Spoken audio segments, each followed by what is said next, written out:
recebendo hoje dentro do programa a doutora Cláudia Rota, ela que é farmacêutica e vai trazer um assunto que realmente é um problema para aquelas pessoas que têm excesso de ferro no sangue. Nós estamos falando da hemocromatose hereditária. E é nesse sentido que nós vamos aqui conversar com ela e trazer esses esclarecimentos. Tudo bom? Tudo bem.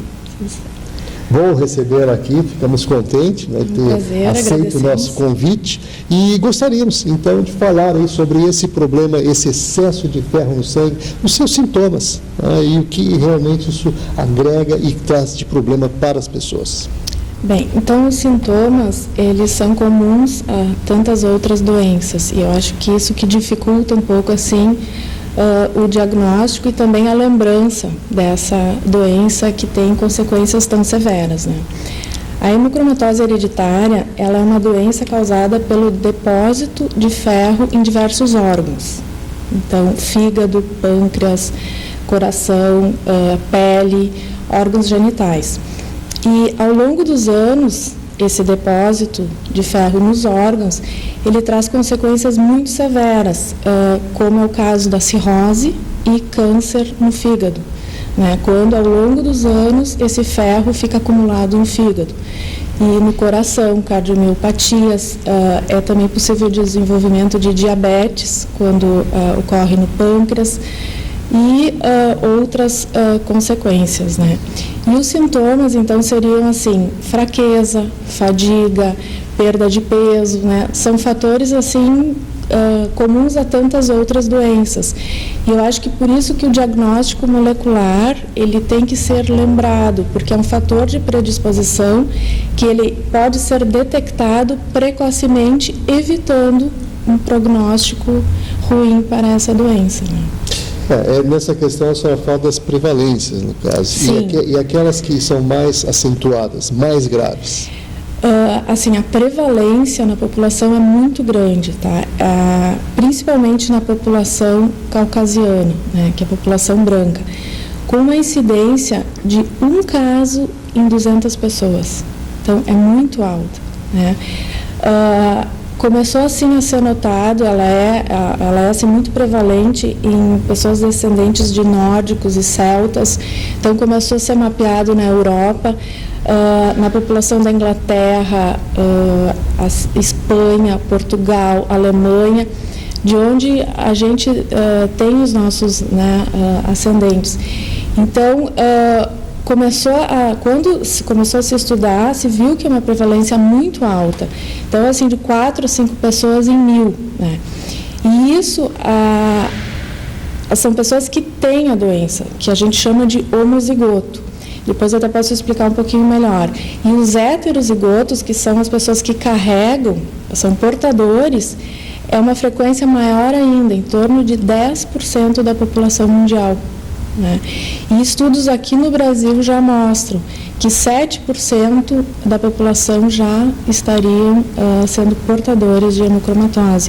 Então, eu acho que daí vem a importância, assim, de divulgar, né, a hemocromatose, porque até pelo fator genético, então, de estar transmitindo. E quando a gente fala de hemocromatose hereditária, a gente está falando da hemocromatose primária, hemocromatose genética, porque tem a hemocromatose secundária, que seria em decorrência de outros fatores, né? Múltiplas transfusões, anemias, então seria adquirida, e a gente está falando da hemocromatose hereditária, ou seja, herdada, ela está sendo transmitida ao longo das gerações.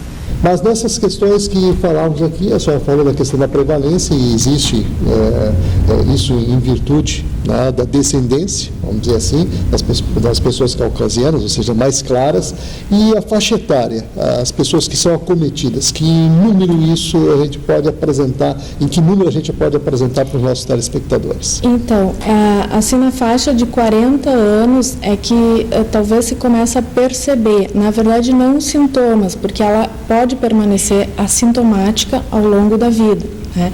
Então, quando vai se fazer o diagnóstico, às vezes até já é tarde demais, a pessoa já está com uma cirrose, um hepatocarcinoma ou um comprometimento cardíaco, né? E assim, é complicado porque o diagnóstico, ele também fica assim, prejudicado, porque não aparece no hemograma, né?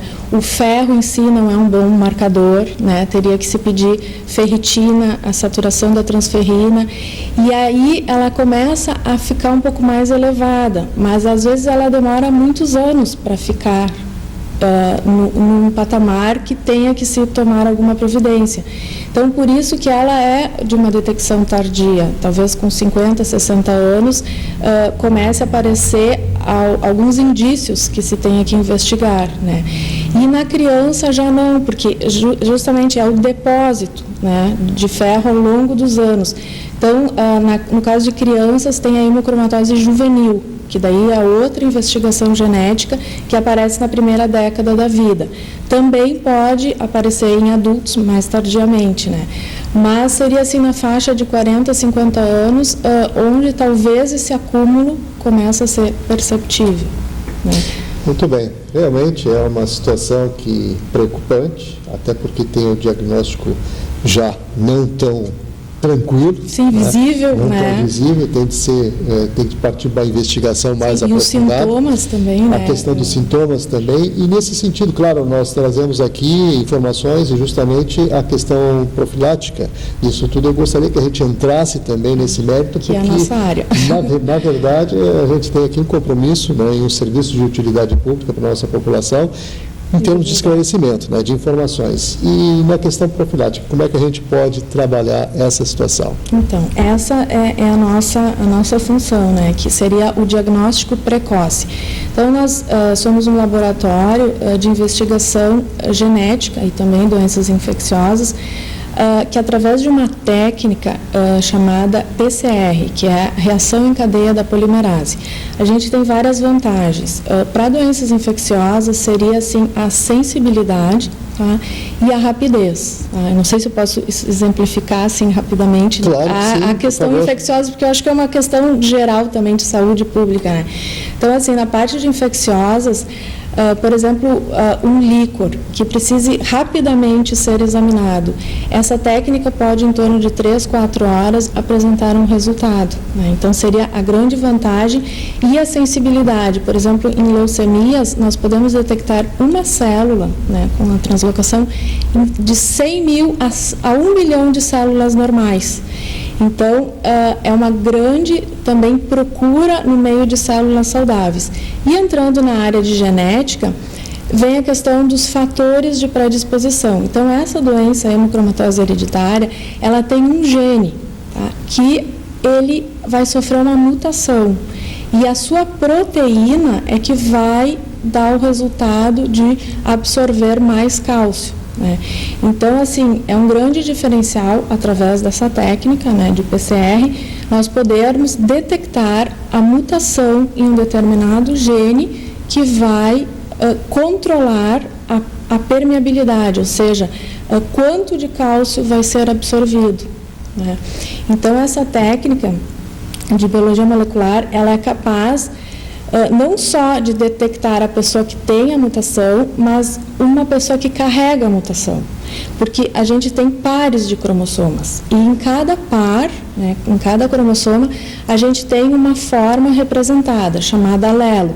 Então, a pessoa pode ter o gene duplamente defeituoso, que é o que a gente chama de homozigoto, ou ser somente portador, ter um defeituoso e um normal, ou os dois normais, né?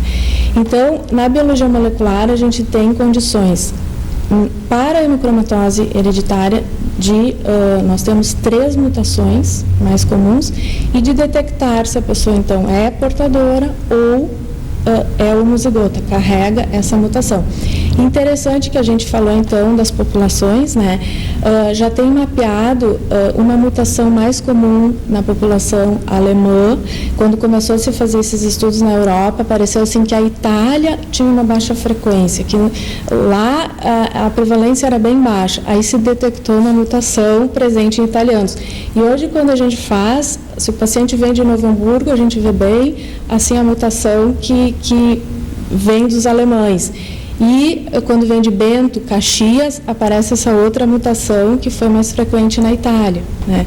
Então, para esse gene chamado HFE, que está presente no cromossoma 6, nós temos hoje determinado 3 mutações, né?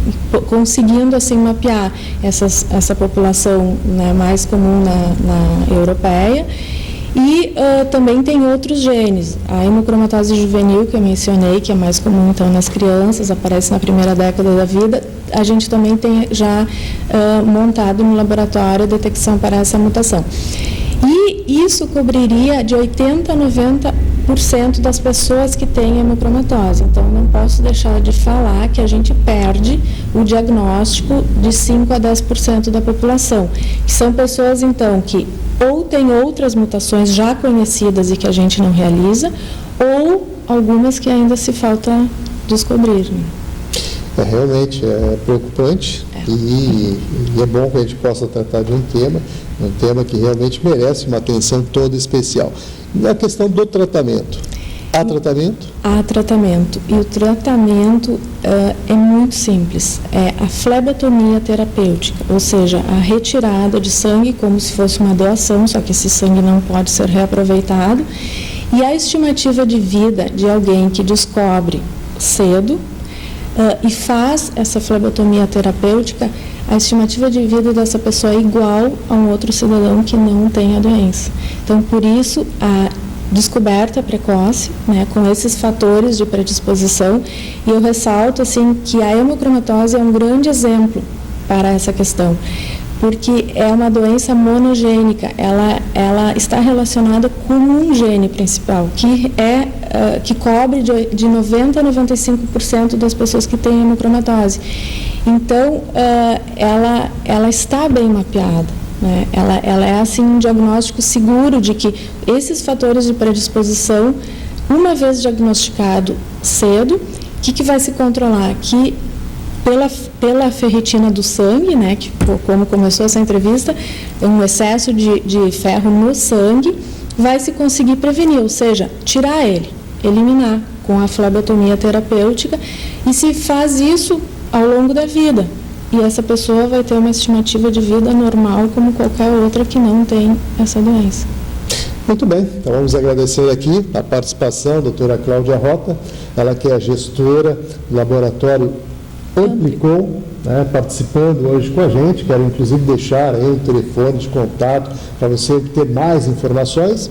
O telefone é o 3325-1505 e o endereço na rua Guido Modim, no número 1093. Então, é claro, se você tiver mais dúvidas, você pode recorrer, né, a esse telefone. Com interesse também para você visitá-los, conhecer em loco todo o trabalho que eles colocam à disposição da nossa comunidade.